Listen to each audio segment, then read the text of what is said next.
I appreciate everyone coming out today for some important announcements. I want to acknowledge the presence of some individuals who I've come to rely on, my incredible dream team here. We have Commissioner Maria Imperial, the New York State Division of Human Rights, has joined us. You'll be hearing from her briefly in a couple minutes. Also, Commissioner Jackie Bray, Division of Homeland Security and Emergency Services. It is really nice not to see you in a winter coat with boots on. We were embedded for 5 straight days. The same with Acting Superintendent Steve Nigarelli from the State Police. Thank you for your work in so many areas, and we'll be talking about one that's particularly important today, as well as our Senator Anna Kaplan, and I thank her for her leadership in the legislature and sponsoring some important legislation that we'll be talking about today. I really wish we didn't have to be here today. It's heartbreaking to know that there are acts of violence and hatred that exist throughout our country and within our own city and our own state. Once again, we're having to respond to the presence of hate. And on Saturday morning, with assistance from our state police social media monitoring investigators, and I want to thank them. This is a group of individuals that I felt, particularly in the aftermath of the Buffalo shooting, that there's information that's being telegraphed on social media. The data points are out there. People are willing to put forth publicly what their intent is. And we need, as a government, to be conducting robust, continuous surveillance. And so I took the steps to enhance our operations, adding staff, adding resources, which means money, to making sure that we are doing exactly that. And I thank the early warning system that was able to work with our federal partners and get to NYPD and the brave individuals at the transit police, the subway police, for all they did for when the MTA at Penn Station were able to help apprehend two armed men who had plans to mount an attack against Jewish people, and we knew that because of the social media posts they had. And then on Saturday night, Colorado Springs, hours before the Transgender Day of Remembrance, I'm sure that's not a coincidence, an armed individual with, again, a heart overflowing with hatred and a gun in his hand took the lives of 5 people and injured 25 others at Club Q, the only LGBTQ gathering place and nightclub in this particular city. These 2 incidences are painful reminders that there is a rising tide of hate in our country. And you don't have to go back that far in history. We're not saying you have to go back to the 50s or 60s to talk about what hate looks like. Go back to Charleston in 2015. Go back to Tree of Life in 2018. El Paso in 2019. And my hometown of Buffalo just 6 months ago, where a white supremacist destroyed the lives of 10 of my neighbors. But almost as insidious, many communities in New York, particularly here in New York City, are experiencing the day-to-day instances of harassment and abuse, all because of their diversity. You know, a brick thrown at the window of an LGBTQ bar in Manhattan this weekend. Members of the Sikh community attacked in Queens.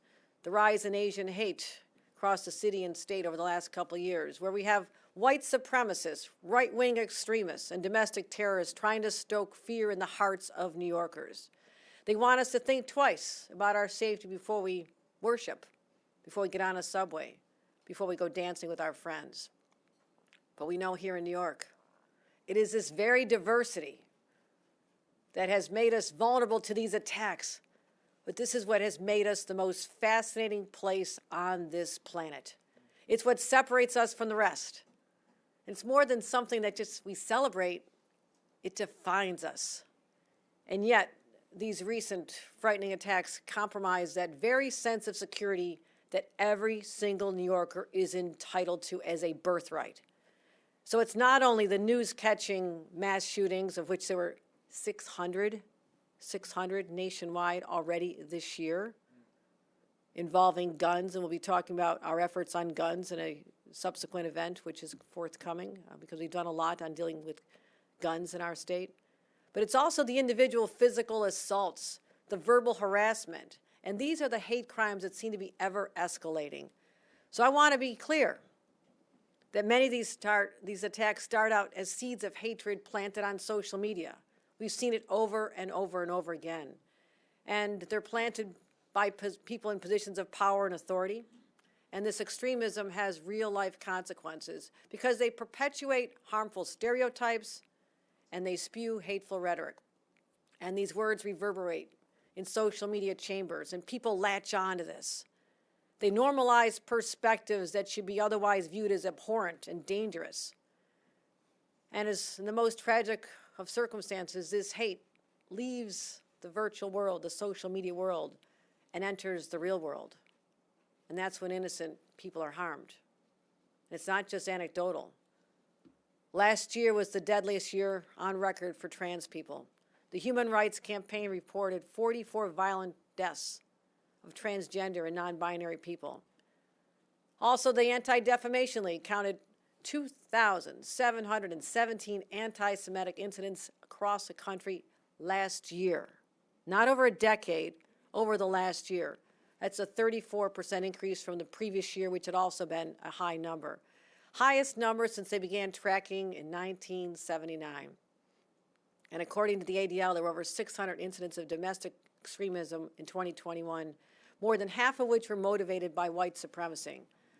So I'm going to leave it to sociologists to figure out exactly when the filters came off and these forces of evil were unleashed, whether it was the degradation of our political discourse that began in 2016, or was it the pressure cooker of the pandemic that has exploded, the lid blown off on what was normal acceptable behavior. But we can't ignore that there's been a loss of civility and respect of individuals, and that has been the collateral damage. And these possible sources cannot be accepted as excuses, but here we are. We have the power as individuals, as a government, as society, to pull back and say no more. And never forget that this is our city. This is our state. And today we reclaim both from the haters, the bigots, the white supremacists. It starts right here, right now.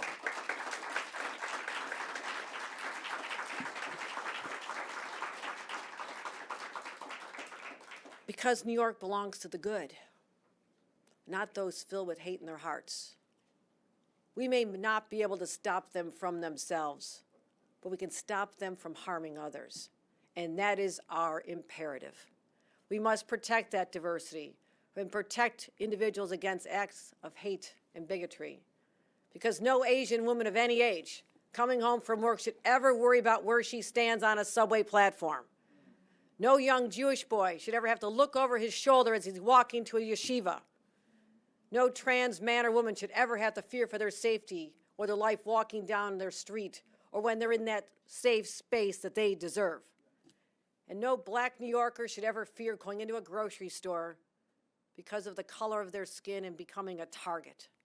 No Latino man or woman should ever fear stepping foot inside a Walmart or a school, as happened in Texas. So here's the question for all of us. What kind of New York do you want to be?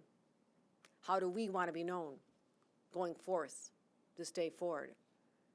Today we're here to talk about what we're doing in state government to protect New Yorkers and go after individuals who want to do us harm. But in my opinion, this is also a call to New Yorkers. This is a call to all New Yorkers. Stand up and look out for each other. Stand up and look out for each other. You're seeing things, you're hearing things, you know things. Protect people even if they're in trouble, if they're a stranger, because here's the bottom line. This is somebody's mother. This is somebody's father. This is somebody that could be a member of your family, and wouldn't you want them to step up like the brave individual did at that nightclub, standing up and putting his life on the line? I'm not saying New Yorkers need to do that, but having that veteran step up and show us what raw, pure courage is all about is exhilarating in the knowledge that there are people out there like that who, in the circumstances they could never foresee in their wildest dream, stand up and do what's right. All of us have that capability in our hearts and in our souls. And I'm calling on all of us to draw upon that, to let people know there's more of us than there are of them. Far more of us than there are of them. And this is our defining moment, New Yorkers, how we deal with the next day going forward. So this is emotional for all of us, for all the groups that represent, the individuals in this room. And I thank all the representatives here from every community, communities that have been under attack for far too long. The Jewish community, the LGBTQ community, Black and Brown, the Asian, AAPI communities. None of you deserve this. No one deserves this. We all have a God-given right to walk the streets, go where we want to worship, be safe in our homes, our subways, and in our clubs. That is a God-given right as a New Yorker. And we're here to protect that. So here we're putting words into action. This hatred, this violence will not be tolerated, not now, not ever. 6 months ago, after the mass shooting in Buffalo, I issued an executive order dedicating an established unit, like domestic terrorism unit within our intelligence center focused on social media. And again, I talked about this, but this to make sure we have the best in the nation law enforcement surveillance monitoring websites and chat rooms. This is what law enforcement's doing. But ordinary New Yorkers are out there seeing the same thing. I want them to be part of our team. I want others to come with that early warning system when they see this or they hear someone in their school saying something. This is what red flag laws are also all about. We've talked about this for months. We beefed them up. We made sure that people who hear something can take action. I'd much rather be in the business of preventing crimes and preventing acts of hatred than trying to solve them afterward and dealing with people harmed or lives lost. I want to be in the prevention business.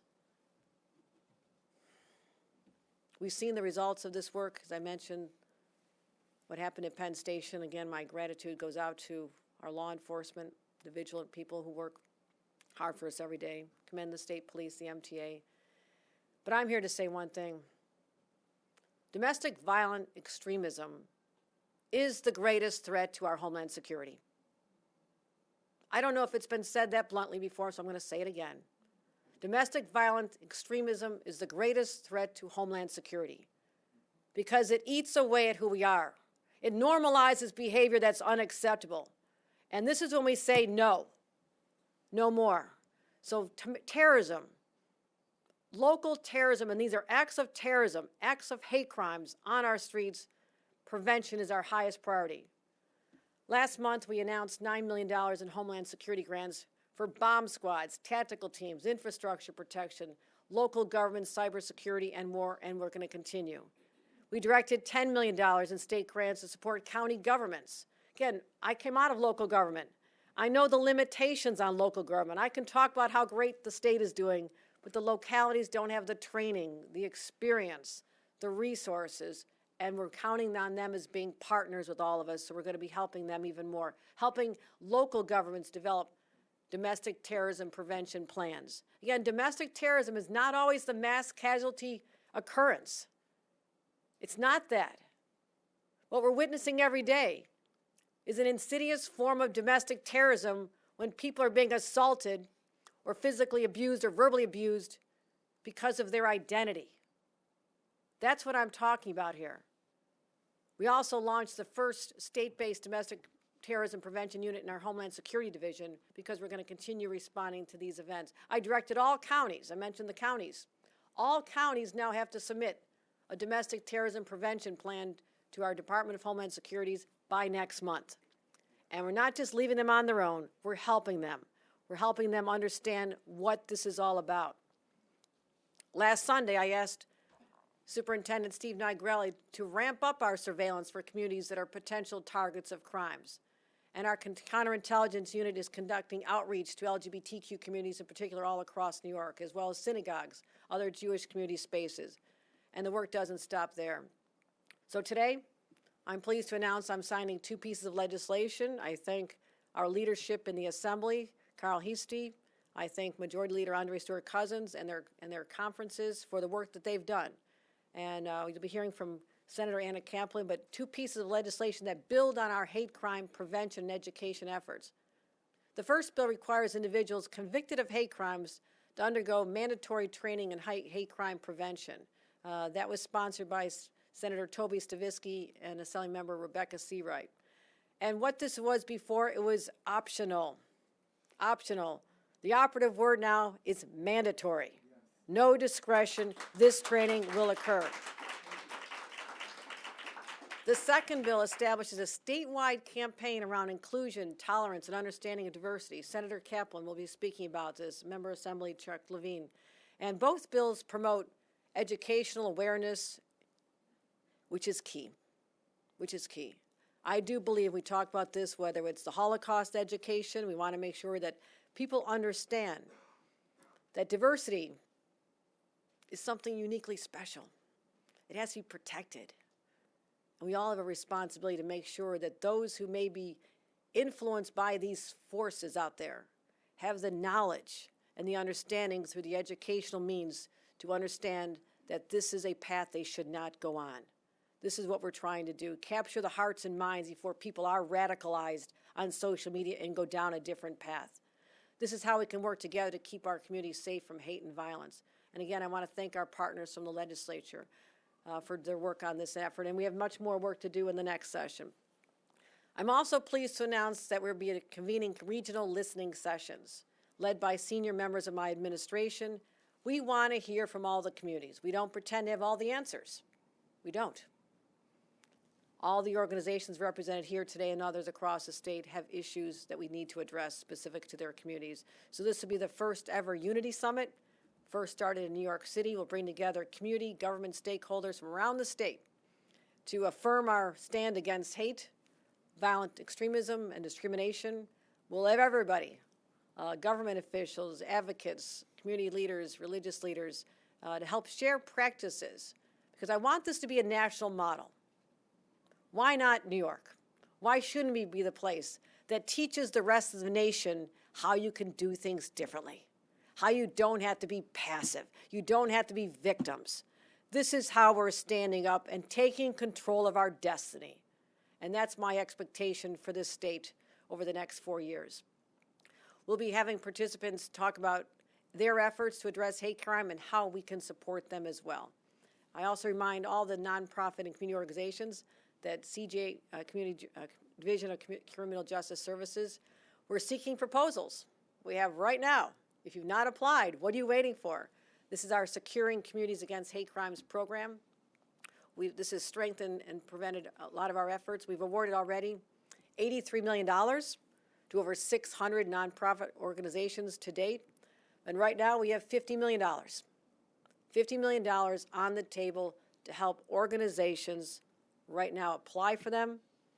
These grants are available, and we expect to be able to fund an additional 1,000 new projects to enhance security, education, all the avenues that you think you can use this money for to protect the people you represent and educate the larger community abroad. We're extending that deadline to February 28th so the word can get out. But I also said I don't want to delay the grants until February 28th. So we'll make sure that that's done on a rolling basis. So start applying, get information on how to apply for those as well. So we have some bills to sign. We want to hear from some more people. But my friends, this is our moment. We'll be defined by how we respond in this moment for generations to come, because this can be used and looked back upon through history as the turning point when this form of hatred and bigotry was rejected by the larger masses as a whole, where all New Yorkers stood up and said, we are the same family. We think a lot about family this week. It's Thanksgiving week. Thanksgiving week. Clearly I'm not anywhere cooking. That's probably a good thing. But this is what unites us, not just events like a Thanksgiving week where we talk about celebrating family, remembering those who are not with us, especially those we lost during COVID. You think about where we were 1 year ago, doing COVID briefings, when there was tremendous fear. Omicron hadn't even been named as a variant yet, and we didn't even know what we were in for this time last year. But we were saying, get out there, be prepared, take action to protect yourselves, get the vaccines, get tested, take care of your families before you travel. The messages are the same this year. But look how far we came as a state. We stood up. We emerged stronger. We know that there's disparities and inequities that existed in our healthcare system between black and brown communities, but all this allowed us to stand up and say, we went through a crisis together. We got through the pandemic together, New Yorkers. This is a crisis. This is a crisis that is eating away at the health of our state. This is a pandemic, and every one of us has the role to play. From this day forward, ask yourselves, did I do something to help spread the love that should be part of who we are as New Yorkers? And I do believe, I'm optimistic about this state. I truly am. I believe that there's so many people of goodwill and heart and compassion who are in positions of authority and power, just like the people in this audience and in government. And that's how I'll be defining and judging my administration as well. Did we meet this moment with the strength, the toughness, the resolve that this moment calls for, but also balancing it with the heart and compassion for others? This is our moment. We are one New York. This is our state. The Statue of Liberty is ours. And I want to make sure when people come to this country and look at that harbor, that it continues to mean something. It continues to mean something as it has for generations. So I thank you. We'll go forth with the courage required of this moment. And I'll say one more thing. Anybody raises a hand or causes harm to a single New Yorker, you're picking a fight with 20 million others, starting with your governor. Thank you.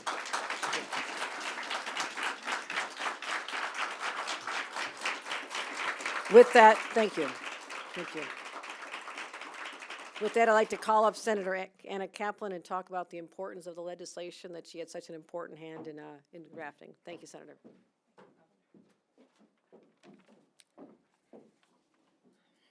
Good morning, everybody. Or is it good afternoon? Almost good afternoon. As the governor said, today is a little bittersweet to be here again together talking about this, the hate crimes. But what I take away from today is that, Governor, under your leadership, and so many people here who are leaders themselves, to come together, to understand what's at stake, and to want to work together to find solutions. I want to thank you, Governor, for signing these really important bills and for your tireless effort and advocacy and leadership in fighting hate crimes in New York. To me, as a Jewish political refugee, this is extremely personal. I fled a country of extremism. I saw firsthand how extremism took over our communities and then over our country. And we can never let that happen here in our state. We've had a very difficult week where we saw again another vicious attack on the LGBTQ community, leaving 5 dead and dozens injured. But I'm so glad to be part of New York State, a resident of New York State, and a senator in this state, because in New York, we have hope. Thanks to our law enforcement and the resources that were provided by our governor to our law enforcement, we saw a planned attack on Jewish targets and how our law enforcement dealt with it and prevented it. These incidents paint a desperate need for the state of New York to stand with the most vulnerable groups in our community, not only in support, but with concrete steps meant to fight the scourge of hate crimes that are sweeping away our state and our country. Governor, you are right. New York has always been the leader. New York will always lead. And it's up to us to come up with ways to show that hate has no room in our communities and in our state. That our diversity is our strength. Our unity is what will get us through these difficult times. And that we all have to stand together and work together toward that goal. You, Governor, have demonstrated that words are not enough and that we are compelled to take action by signing these bills and establishing statewide campaign for the acceptance, inclusion, tolerance, and understanding our diversity and celebrating it.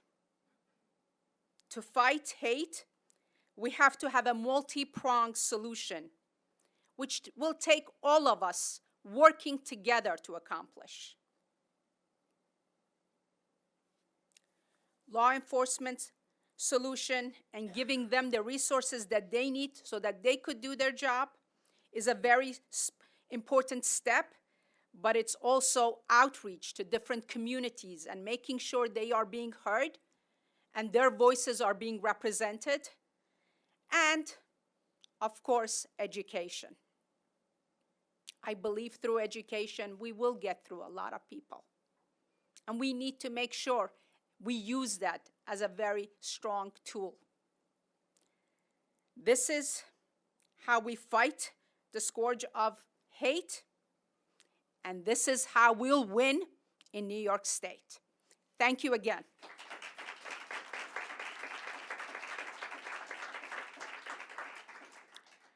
I have the pleasure of introducing our Commissioner, Maria Emperor-Real, to come up and say a few words.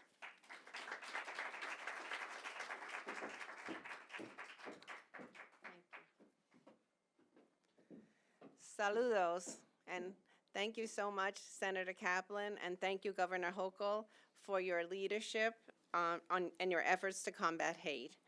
Our charge at the Division of Human Rights is to eliminate discrimination, remedy injustice, and promote equal opportunity, access, and dignity. And for me, as the commissioner, what I call the CODA, which is the promoting equal opportunity, access, and dignity, is the most important part of my job. It's our duty to ensure that everyone, no matter what color they are, or who they love, or what they believe, can feel safe when they go to work, or go shopping, or visit a restaurant, or a house of worship, or send their kids off to school, or go dancing at nighttime. Everyone should feel safe in their community and have an equal opportunity to realize their potential as New Yorkers.